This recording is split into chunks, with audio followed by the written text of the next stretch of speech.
Hi everyone, welcome to the channel. आज जिस topic पे हम बात कर रहे हैं वो बहुत ज़रूरी टॉपिक है। ख़ास तौर पे अगर आप टीनेजर हैं, यंग एडल्ट हैं, या फिर आप पेरेंट हैं और आपके छोटे बच्चे हैं, मतलब 10 12 15 साल तक की उम्र के बच्चे हैं। अम, जिस किताब पे हम बात कर रहे हैं वो जॉनथन हाइट की एक किताब है, द एंग्शियस जनरेशन।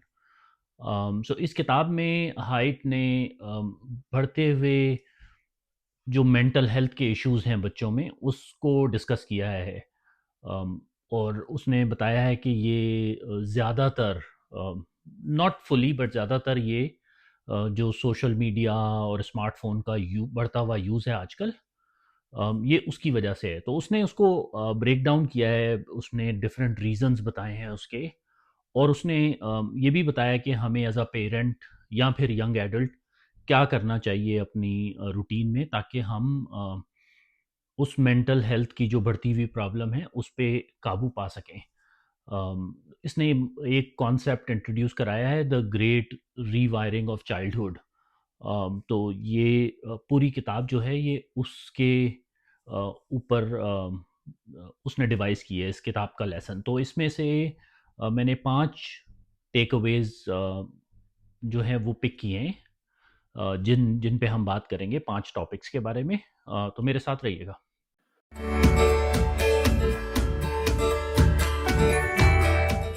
पहली वजह जो हाइट ने अपनी किताब में बताई है इस मेंटल हेल्थ के बढ़ते हुए इश्यूज़ की बच्चों में, वो ये है कि हमने अपने बच्चों को अब अनस्ट्रक्चर्ड प्ले, मतलब ऐसे ही खुद से उनको बाहर खेलना या दोस्तों के साथ खेलना, अ, उस पे तवज्जो बहुत कम कर दी है। मतलब अगर आप पुरानी जनरेशन्स को देखें, जैसे मेरी जनरेशन्स को या मेरे उम्र के लोगों की जनरेशन को, तो हमारा बाहर गलियों में खेलना बहुत आम था। क्रिकेट खेल रहे हैं, बहुत सारे दूसरे गेम हैं जो भी, गिल्ली डंडा, छुपन छुपाई, और वो पेरेंट सुपरविज़न नहीं होती थी उस पे, बस हम बाहर निकल जाते थे, दोस्तों के साथ मिलके खुद ही से खेल रहे हैं, काफ़ी टाइम बाहर स्पेंड करते थे।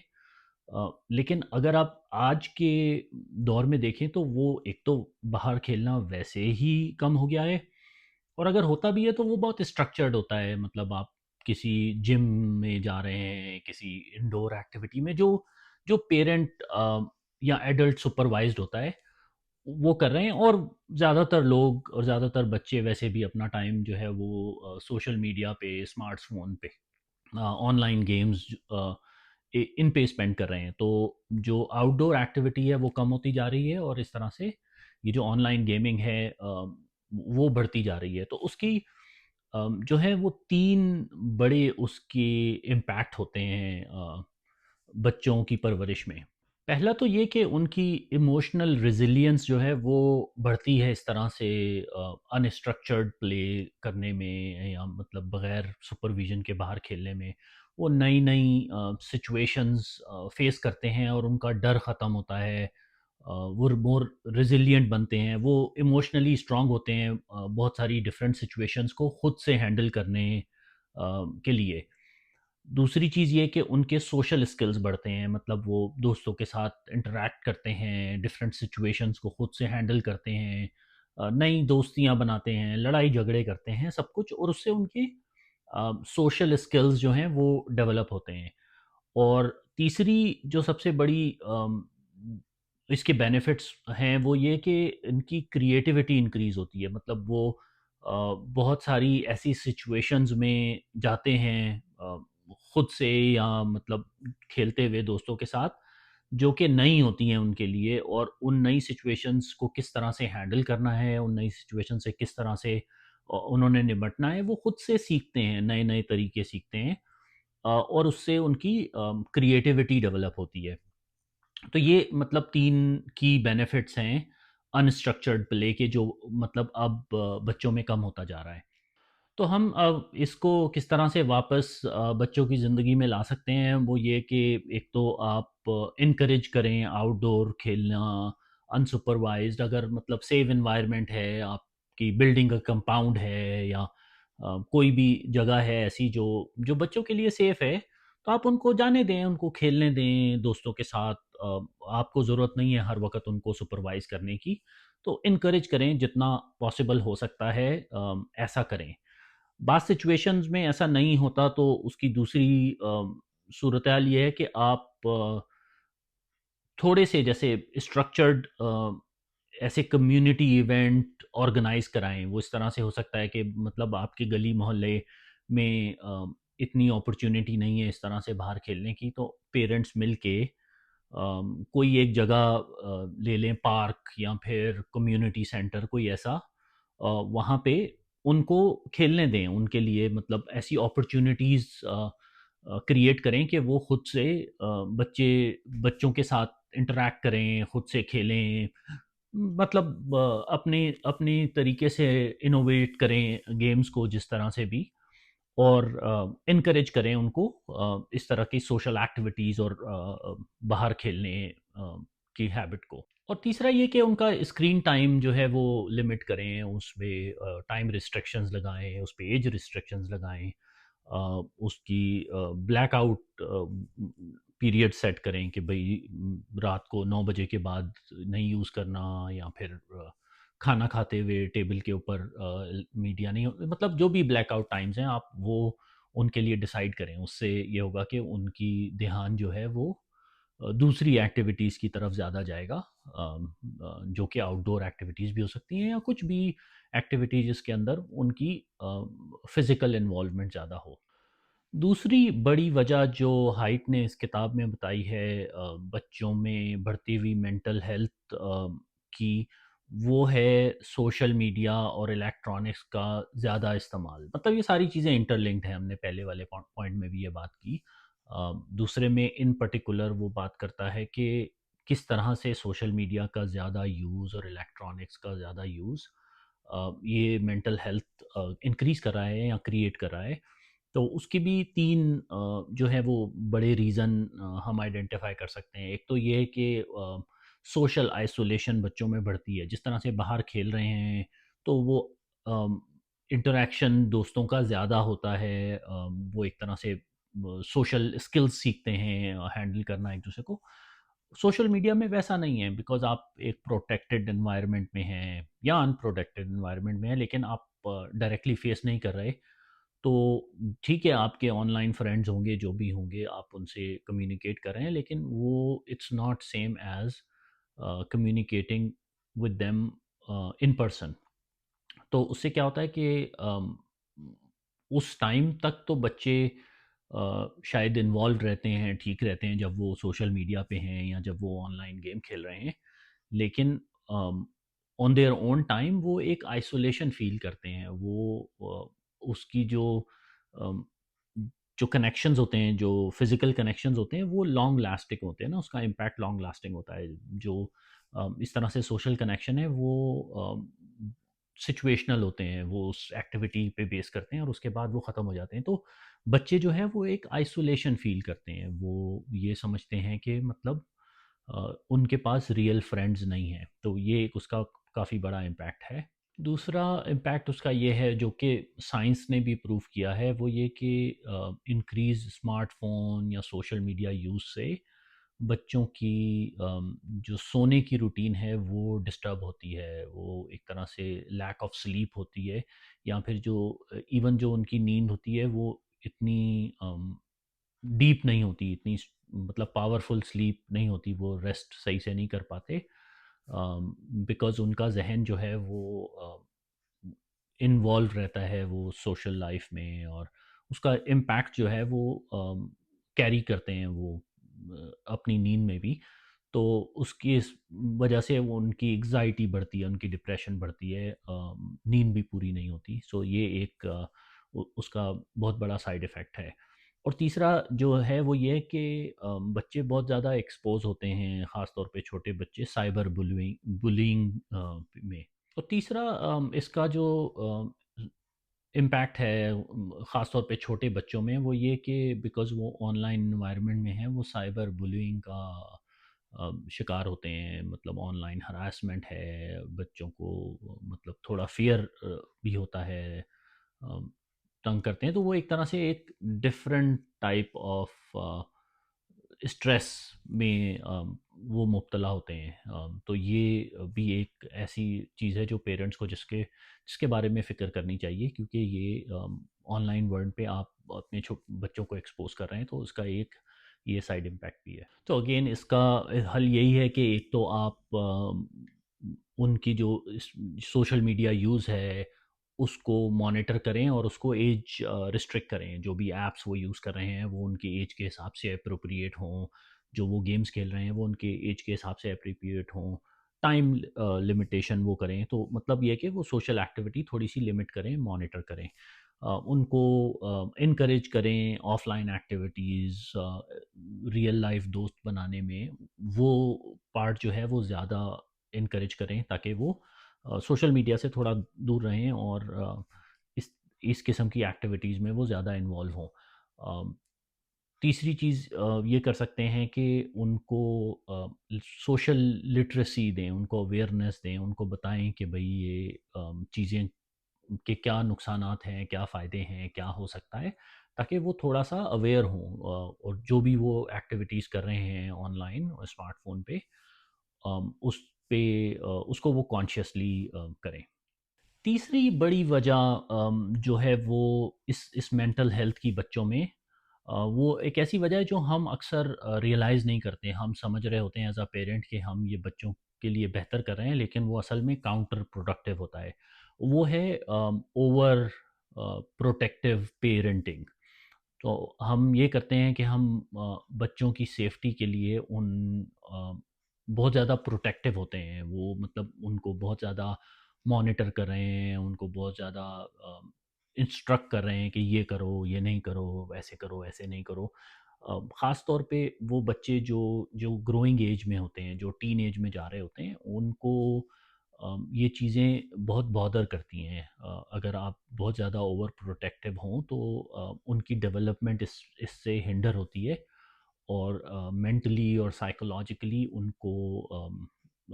उनको ये अच्छा नहीं लगता और इम्पैक्ट होता है। तो उसके मतलब टू मेन कॉजेज़ तो नहीं कहना चाहिए, टू मेन उसकी कॉन्सिक्वेंसेस हैं। एक तो ये कि उनकी ओवरऑल डेवलपमेंट जो है वो इम्पैक्ट होती है, मतलब वो इतने ज़्यादा मेंटली और इमोशनली स्ट्रांग नहीं होते, क्योंकि वो खुद से डिसीजन नहीं ले रहे। पेरेंट्स उनके लिए बहुत ज़्यादा डिसीजंस ले रहे हैं, तो वो उनकी डेवलपमेंट हिंडर करती है। तो हमें मतलब हमें ये सोचना चाहिए कि हम ख़ास तौर पे जो बढ़ती एज के बच्चे हैं उनको एक लिमिट के अंदर इंडिपेंडेंस दें, उनको उनके डिसीजंस खुद से लेने दें, उनको गलतियाँ करने दें, गलतियों से सीखेंगे वो। और वो लर्निंग जो है वो उनके लिए काफ़ी इम्पैक्टफुल रहेगी। और दूसरी चीज़ ये कि अगर हम ऐसा करेंगे तो वो उनकी मेंटल हेल्थ पे भी इम्पैक्ट होगा। मतलब वो इन देयर माइंड वो ये सोचेंगे कि भाई मुझे कुछ करने की इजाज़त नहीं है, मैं खुद से कुछ नहीं कर सकता। वो एक तरह से डिप्रेशन के उसमें चले जाएंगे। तो वो मेंटली भी उनके लिए ठीक नहीं है। तो यस, उनकी ओवरऑल पर्सनालिटी डेवलपमेंट के लिए भी ठीक नहीं है और उनकी मेंटल हेल्थ के लिए भी ठीक नहीं है। तो इसके लिए एज अ पेरेंट हमें क्या करना चाहिए? हमें एक तो एज अप्रोप्रिएट इंडिपेंडेंस उनको देनी चाहिए। जो बच्चे की जो एज है उसके हिसाब से उनको कुछ एक्टिविटीज़ ऐसी हैं जो खुद से करने दें। उनको आप बहुत ज़्यादा ओवर सुपरवाइज़ नहीं करें, ओवर प्रोटेक्ट नहीं करें। उनको कुछ फ़ैसले अपने एज के हिसाब से और कुछ एक्टिविटीज़ अपने एज के हिसाब से करने दें। एक फ्रीडम उनको मिलनी चाहिए। दूसरी चीज़ ये कि again balance between the freedom and protection. तो आप उनके जो खेल हैं, जो जो वो गेम चूज़ कर रहे हैं, जो वो फ्रेंड्स के साथ जा रहे हैं, उसमें एक बैलेंस बरकरार रखें। उसमें कुछ इंडिपेंडेंस भी होनी चाहिए और कंट्रोल भी होना चाहिए। और वो शिफ्ट जो है वो उनकी एज के हिसाब से, उनके सोशल सर्कल के हिसाब से चेंज होता रहता है और उसको चेंज करना चाहिए। तो आपको कॉन्स्टेंटली देखना चाहिए कि क्या चीज़ ऐसी है जो मेरे बच्चों के लिए अच्छी है, उनकी पर्सनल डेवलपमेंट के लिए, उनकी लर्निंग के लिए, और उनको वो इंडिपेंडेंस के साथ वो चीज़ें करने दें। तीसरी चीज़ ये कि उनको रिस्क लेने दें, उनको मतलब कुछ ऐसी चीज़ें जो मेबी उनके लिए सेफ़ नहीं हैं, डेंजरस हैं, मतलब ऐसा लाइफ़ थ्रेटनिंग नहीं, लेकिन अगेन विदिन द लिमिट्स आप उनको रिस्क टेकिंग एनकरेज करें, ठीक है? उनकी खेल में भी, उनकी पर्सनल लाइफ़ में भी एडवेंचर जो है वो उनके उसमें ज़रूरी है, उससे वो बहुत चीज़ें लर्न करते हैं, तो उनको थोड़ी-सी इंडिपेंडेंस दें, रिस्क टेकिंग उन एबिलिटीज़ उनकी स्ट्रॉन्ग करें। उससे ये है कि वो ओवरऑल फ़ील करेंगे कि वो इन कंट्रोल हैं अपनी लाइफ़ के, और वो उनकी पर्सनल डेवलपमेंट के लिए, मेंटल हेल्थ के लिए बहुत अच्छा है। चौथा पॉइंट जो इस मेंटल हेल्थ में ओवरऑल कंट्रीब्यूट कर रहा है, वो आई थिंक वो एक कल्चरल शिफ्ट है जो ओवरऑल हम देख रहे हैं, सेफ्टीज़म का, बच्चों की पर्सनल और मेंटल हेल्थ और डेवलपमेंट का, जो कि एक बहुत ज़्यादा ड्रास्टिक शिफ्ट है। मतलब अ, उसको मैं इस तरह से एक्सप्लेन करूँगा कि जब हम छोटे थे और हम अपनी लर्निंग एज में थे, तो हमें स्कूल में डाँट भी पड़ती थी, मार भी पड़ती थी, हम कुछ गलत करते हैं तो हमें उसकी उस हिसाब से पनिशमेंट होती थी। हम वो सारी चीज़ें फ़ेस करते थे, और उसकी वजह से हम स्ट्रॉन्ग होते थे, रेज़िलिएंट बनते थे। अभी क्या है कि बहुत ज़्यादा ओवरऑल इन द सोसाइटी एक बच्चों की डेवलपमेंट की को वजह बना के एक ओवर प्रोटेक्शन का कॉन्सेप्ट हो गया है कि अब स्कूल में भी बच्चे जा रहे हैं तो टीचर उनको डांट नहीं सकते, उनको कुछ सख्ती वो नहीं कर सकते, नहीं नहीं बच्चों से प्यार से बात करो, उनके लिए वो अच्छा नहीं है। तो वो आई थिंक उसका क्या हो रहा है कि वो एक बैलेंस शिफ्ट हो गया है। मतलब अब हमने ओवरऑल एज अ कल्चर ये कर दिया है कि बच्चों को बहुत ज़्यादा पैम्पर करना, बच्चों को बहुत ज़्यादा उनकी बात सुनना, वो जो कह रहे हैं वो करना, ओवर प्रोटेक्शन जो है वो एज अ सोसाइटी इंक्रीज हो गई है, जो कि अगेन उनकी डेवलपमेंट के लिए जो हाइट इस किताब में बता रहा है, और जो हम वैसे भी ऑब्ज़र्व करते हैं अपने मुआशरे में, वो ये कि वो उनकी डेवलपमेंट के लिए ठीक नहीं है। वो उनको इंटरनली वीक बना रहा है, वो उनको उनकी रेज़िलियंस कम कर रहा है। तो ये जो शिफ्ट है सेफ्टीइज़्म का overall in culture, I think इसको भी हमें रिविज़िट करना चाहिए, हमें देखना चाहिए कि क्या बेहतर है, क्या नहीं। कुछ चीज़ें ऐसी हैं जिसमें थोड़ी बहुत सख्ती बच्चों को स्ट्रांग बनाती है, उनको उनके लिए ज़रूरी है। तो शायद हमें कुछ ऐसी चीज़ें वापस इंट्रोड्यूस कराने की ज़रूरत है। तो उसके लिए हमें क्या करना चाहिए? एक तो ये कि बच्चों को हमें एक डिफरेंट जो एनवायरनमेंट्स हैं, मतलब सेफ एंड लेस सेफ, उससे एक्सपोज कराना चाहिए। अगेन उनको थोड़ी हमें इंडिपेंडेंस, लिबर्टी देनी चाहिए, उनको मुश्किल हालात फेस करने की टीचिंग्स देनी चाहिए, और वो स्ट्रक्चर्ड मुश्किल हालात होंगे तो वो उसका वो इम्पैक्ट नहीं होगा। तो उनको थोड़ी सी आज़ादी, थोड़ी फ्रीडम, थोड़ा सा अम, उनको नेचुरली रिजिलियंट बनने के लिए वो करना चाहिए, उनको उनको इनकरेज करना चाहिए, फ्रीडम देनी चाहिए। दूसरी चीज़ ये कि ओवरऑल जो कॉग्निटिव डेवलपमेंट के टेस्ट्स हैं, एक्सरसाइजेज़ हैं, अ, उससे हमें एक्सपोज़ करना चाहिए। अब तो बहुत सारे गेम्स ऐसे हैं, मतलब अगेन ऑनलाइन गेम्स नहीं, लेकिन जैसे बोर्ड गेम्स या फिज़िकल गेम्स ऐसे हैं जिससे आपकी ये स्किल्स डेवलप होते हैं, उससे एक्सपोज़ करना चाहिए। तो अगेन एक बैलेंस बिटवीन क्या सेफ़ है बच्चों के लिए और क्या उनकी ग्रोथ के लिए अच्छा है, उसको हमें मॉनिटर करना चाहिए, और उनको उस हिसाब से उनको ट्रेन करना चाहिए। पाँचवा टेक अवे जो इस किताब का है, वो मेरे हिसाब से वो भी एक बहुत इम्पॉर्टेंट चीज़ है, जिसको I don't know as an individual हम शायद उसको इतना कंट्रोल नहीं कर सकें, लेकिन एज़ अ सोसाइटी हमें करना चाहिए। वो ये कि टेक्नोलॉजी का इस्तेमाल जो है वो हमारे पूरे सिस्टम में, भले वो एजुकेशनल सिस्टम हो, भले वो दूसरे सोशल सिस्टम हो, उसमें बहुत तेज़ी से इंक्रीज़ हो गया है और पेनिट्रेट हो गया है।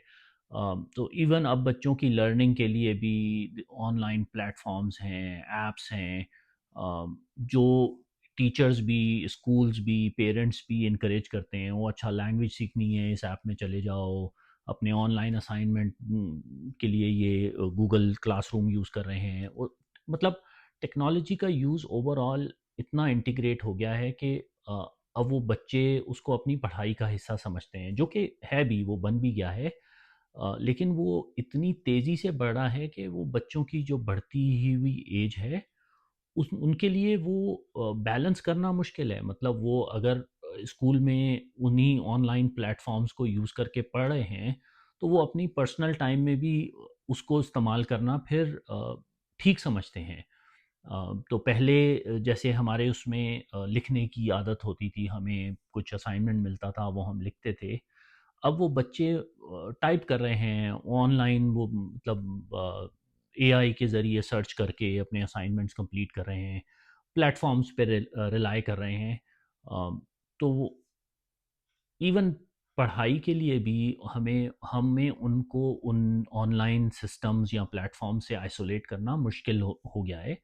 तो पर्सनल लाइफ में वो और भी मुश्किल हो गया। तो I think overall takeaway ये है कि एज अ सोसाइटी और एज अ सिस्टम, हमें जो हमारी रिलायंस है ये ऑनलाइन टेक्नोलॉजी की या ऑनलाइन प्लेटफॉर्म्स की, इसको थोड़ा सा पेस करना चाहिए, थोड़ा सा लिमिट करना चाहिए, ताकि बच्चे इसको अपनी लाइफ में फिर बैलेंस करना सीख सकें। अगर हम उसको फुल्ली इम्प्लीमेंट कर देंगे, जो कि मतलब हम ये सोचते हैं कि नई टेक्नोलॉजीज़ हैं, नई चीज़ें हैं, बच्चों को पता होनी चाहिए और उनकी लर्निंग के लिए बेहतर हैं, वो होंगी भी सही, लेकिन उसकी साइड इफ़ेक्ट ये है कि वो फिर उनकी रिलायंस उस पे बढ़ रही है। और उसके बगैर उनका लर्निंग जो है वो लिमिट हो जाती है, और उनका पर्सनल टाइम भी उसके ऊपर ज़्यादा स्पेंड होता है। तो again a balance between technology and offline play is there as well. तो ओवरऑल आई थिंक जो इस किताब का की लेसन है वो यही है कि जिस करंट हम ज़माने में रह रहे हैं, जो कि इतनी तेज़ी से टेक्नोलॉजी में टेक्नोलॉजिकल डेवलपमेंट हो रही है, जिसमें उसमें हमारे जहन को even as an adult cope up करना मुश्किल होता है। बच्चों के लिए तो और भी मुश्किल है। तो हमें उसको पेस आउट करना चाहिए, हमें उसको एक हेल्दी बैलेंस मेंटेन करना चाहिए एज अ पेरेंट इंडिविजुअली, और as a society overall, as a system overall हमें उसको पेस करना चाहिए, ताकि जो जहन की डेवलपमेंट है वो एक अपने हिसाब से उस टेक्नोलॉजी को और उस सिस्टम को एक्सेप्ट करे और उसके हिसाब से अडेप्ट करे, ना कि वो इतने तेज़ हो कि वो मेंटल हेल्थ का सबब बन जाए। तो ये किताब अगर आपको टाइम मिले तो ज़रूर पढ़िएगा, बहुत अच्छी किताब है। मुझे फीडबैक दीजिएगा कमेंट्स में कि कैसी लगी। Until next video, take care.